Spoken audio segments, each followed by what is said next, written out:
దేశవ్యాప్తంగా వాహనదారుల ప్రయాణాన్ని మరింత సులభతరం చేసేందుకు కేంద్రం కీలక చర్యలు చేపట్టింది. ఈ మేరకు వార్షిక టోల్ పాస్ను ఈ నెల 15 నుంచి అమల్లోనికి తీసుకురావాలని నిర్ణయించింది. ఏడాదికి 3,000 చెల్లిస్తే 200 ట్రిప్పులను వినియోగించుకోవచ్చని కేంద్రం స్పష్టం చేసింది. ఏదైనా టోల్ ప్లాజా దాటడానికి ప్రస్తుతం 80 రూపాయలు చెల్లిస్తుండగా కేంద్రం తీసుకున్న తాజా నిర్ణయంతో 15 రూపాయలు మాత్రమే చెల్లించే వెసులుబాటు కల్పించారు. రాష్ట్రంలో మొత్తం 35 టోల్ ప్లాజాలు ఈ పరిధిలోనికి రానున్నాయి. ఇక ఇదే అంశంపై మరింత సమాచారం మా నల్గొండ జిల్లా ప్రతినిధి నరేష్ అందిస్తారు. తీసుకురావడం జరుగుతుంది. ఇది ఈ నెల 15 తారీఖున అమల్లోకి రానుంది. అయితే ప్రతి టోల్ ప్లాజా దగ్గర మాత్రం సంవత్సరానికి సంబంధించిన పాస్లు అయితే ఇవ్వడం జరుగుతుంది. అయితే ఈ పాస్లు అనేది ఈ నెల 15 తారీఖు నుండి మాత్రం అమల్లోకి రానుంది. మొత్తంగా చూసుకుంటే ఈ యొక్క పాస్ కు సంబంధించి మాత్రం నెంబర్ ప్లేట్ తెల్ల నెంబర్ ప్లేట్ వాహనాలకే ఈ యొక్క పాస్లు అనేది ఇవ్వడం జరుగుతుంది.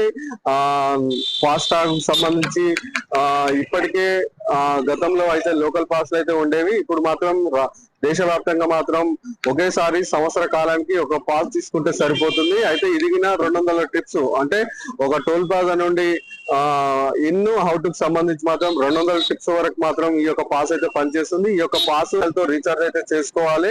ఇది గతంలో ఫాస్టాగ్ రీఛార్జ్లతోనే ఈ యొక్క రీఛార్జ్ అనేది చేసుకోవచ్చు. అయితే ఈ ఫాస్టాగ్ సంబంధించి మాత్రం రాష్ట్రంలో మొత్తం 35 టోల్ ప్లాజాలు ఉన్నాయి. 35 టోల్ ప్లాజాలు మాత్రం ఈ యొక్క సంవత్సరానికి సంబంధించిన పాస్లు అయితే చెల్లుబాటు అవుతాయి. అయితే ముఖ్యంగా చూసుకోవచ్చు, ఒక టోల్ ప్లాజా నుండి మనం అవుట్ ఇన్ పోవడానికి 80 రూపాయల ఛార్జ్ అయితే పడుతుంది. కాకపోతే ఈ సంవత్సరం పాస్ తీసుకుంటే మాత్రం 15 రూపాయలతోటే మనం అవుటింగ్ అంటే టోల్ బూత్ నుండి వెళ్ళిపోవడం జరుగుతుంది. అంటే 65 రూపాయలు ఒక వాహనదారునికి మాత్రం సేఫ్ అనేది మాత్రం మనం చెప్పుకోవచ్చు. మొత్తంగా దేశంలోని ఎక్కడైనా ఈ పాస్ తో అయితే తిరగవచ్చు.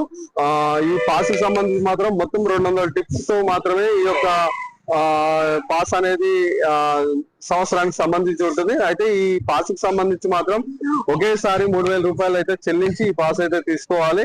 అయితే మనకు ఇక్కడ మొత్తం రాష్ట్ర వ్యాప్తంగా కూడా అలాగే 35 టోల్ ప్లాజాలు ఉన్నాయి. ఈ మొత్తం టోల్ ప్లాజాలకైతే ఇది వర్తిస్తుంది. అయితే ముఖ్యంగా చూసుకోవచ్చు, ఇది NH నేషనల్ హైవే అథారిటీ రహదారులు అలాగే ఎక్స్ప్రెస్ హైవేలలో ఈ యొక్క సంవత్సరానికి సంబంధించిన పాస్ అయితే చెల్లుబాటు అవుతుంది. అయితే చెల్లుబాటు కానీ మాత్రం రాష్ట్ర రహదారులు అలాగే ORR టోల్ ప్లాజాలు మున్సిపల్ సంబంధించిన టోల్ ప్లాజాల వద్ద మాత్రం ఈ యొక్క 3,000 రూపాయలకు సంబంధించిన పాస్ మాత్రం చెల్లుబాటు కాదని చెప్పేసి ఇప్పటికైతే చెప్తున్నారు. అయితే ఇక్కడ మనం యాదాద్రి భువనగిరి జిల్లాలోని 14 టోల్ ప్లాజా వద్ద ఉన్నాము. ఇక్కడ ఈ టోల్ ప్లాజాకు సంబంధించి మాత్రం NHAI అధికారులు మాత్రం వాహనదారులకు అయితే ఈ నెల 15 తారీఖు నుండి మొదలయ్యే సంవత్సరానికి సంబంధించిన పాస్ కు సంబంధించి మాత్రం ఇక్కడైతే వాహనదారులకైతే వీళ్ళైతే అవగాహన కల్పిస్తున్న పరిస్థితి అయితే ఇక్కడ కనపడుతుంది. గతంలో ఉన్న ఫాస్టాగ్ దాంట్లోనే రీఛార్జ్ చేసుకునే అవకాశం ఉంది. దీనికి మరొక కొత్తగా ఎలాంటి యాప్లు అయితే వినియోగించకుండా ఫాస్టాగ్ యాప్ లో కూడా ఈ రీఛార్జ్ అనేది ఒకే మొత్తంలో 3,000 రూపాయలు ఒకేసారి అయితే చేసుకోవచ్చు. ఒకవేళ టోల్ ప్లాజాల దగ్గర మాత్రం ఈ రీఛార్జ్ చేసుకోవాలంటే మాత్రం కనీసం 2 గంటల సమయం పడుతుంది. ఆ 2 గంటల సమయం తర్వాతకే ఈ యొక్క ఆ పాస్ అనేది చెల్లుబాటు అవుతుంది. కాబట్టి Naresh 6TV Pantangi toll plaza. Mahabubnagar జిల్లా జడ్చర్లలో